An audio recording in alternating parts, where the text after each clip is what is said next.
Hello guys, this is your boy Ali Solanki and today we'll be talking about how to study for long hours with concentration using the flow strategy. I'll be talking about what flow state actually is, how to achieve flow state and also on how to utilize this strategy for studying continuously. So I personally love playing football. I've never played it professionally, but I've noticed this very peculiar thing that happens with me and maybe with most of you as well. I play exceptionally well on some days, while on others, it just isn't my day. I used to think that it was out of my luck and I couldn't possibly be the best version of myself at every game I played. I thought to myself, why is it that when we are playing a video game, it seems like time passes by way quicker and you don't get bored? Or when you're just doing your normal day to day things, you don't feel stressed out.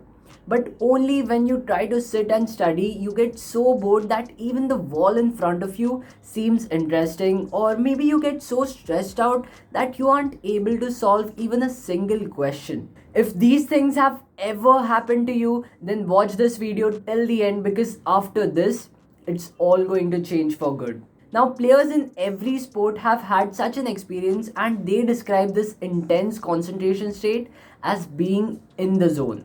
During this time, they are unaffected by all the distractions and they are completely immersed in whatever they are doing. How cool it would be if we could understand the secret behind it and utilize it while studying as well, right? Actually, let me tell you this. You've probably experienced this yourself. Yes, whenever you've been doing something that you lose track of time, or when you look at the clock, it feels like only an hour has passed, whereas in fact, it's way over 4 to 5 hours. There is a term for this, and it is called being in the state of flow. Flow state can be utilized for almost anything that you do, and you can increase your productivity to more than 5 to 10 times. What this essentially means is if you were able to complete something within 4 to 5 hours previously, now the same thing can be completed in just half an hour using the flow strategy. Before we talk about how to invoke the flow state while studying, let's first understand what it means to be in the state of flow using a graph. Here we have the skills part, which essentially is all of your previous lessons that you've already completed to understand newer concepts. Basically, let's say for example, if you were trying to learn multiplication of two numbers, the skills part would indicate how well you know the prerequisites of it, that is, addition of numbers. The second portion that we can see on the graph is challenges. It shows you how tough or complex the study material is. We need to recognize what our goal is, and that is to have a perfect balance between your skills and the challenges, and only then will you be in the flow state. Now, the secret lies behind tuning these two factors according to our needs. If you're finding some concepts very difficult to understand and are feeling stressed out, you can try going back to the basics and strengthen them first to increase your skills. Whereas if you're finding the concepts way too easy or are getting very bored, then switch over to solving some complex problems that will challenge you more.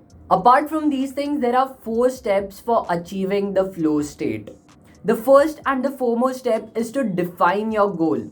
Define clearly what you want to do and how you're going to do it. Let's say, for example, you want to complete your assignments, then in a sheet of paper, write down how you will be completing it and all the sources that you are going to use during this time. This will help in making things easier for you and you won't be wasting your time in searching for things. The second step is stopping all the distractions. Mostly it is keeping away your phone and sitting in a closed room and not having anyone else to disturb you. Without minimizing these distractions, it would be extremely difficult to get into the flow state. But once you're in that state, these distractions will fail to bother you. You will even forget to eat or drink, and that's where you want to reach.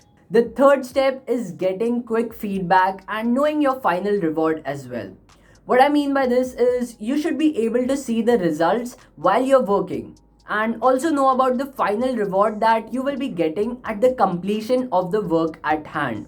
Like in the example of writing the assignments, you should clearly be able to see the pages that you've already written and how much of it is still remaining. Also, the reward in this case would be the marks that you will receive on submission of the assignment. The fourth and the final step is not seeing the time.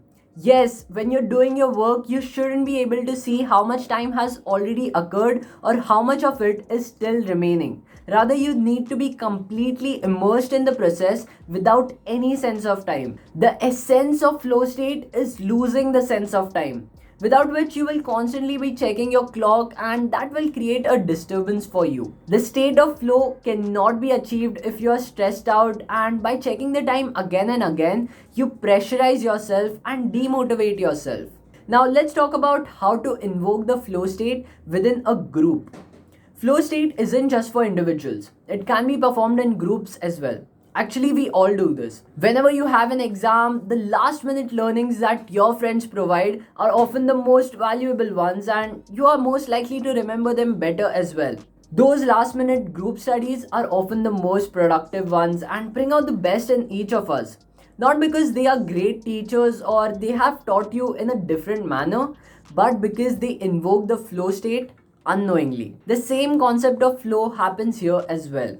And the reason for that is because first you have a defined goal of what you want to do. That is complete the syllabus and also your friends to tell you exactly how and where to study from. The next thing that happens here is you get quick feedback. You can clearly see the questions that you were not able to solve earlier and how you are able to solve them now. You are completely immersed in learning all the things, as every new concept that you learn is another mark for you in the exam. Also, I want to thank Unacademy for sponsoring this video. They are coming out with their own MHTCT batches. These batches would be in your preferred languages that include Hindi, Marathi, as well as English. The cherry on top comes with the Unacademy Champions League, wherein you can give free practice tests for MHTCT. Also use Ali Solanki as the referral code for added benefits.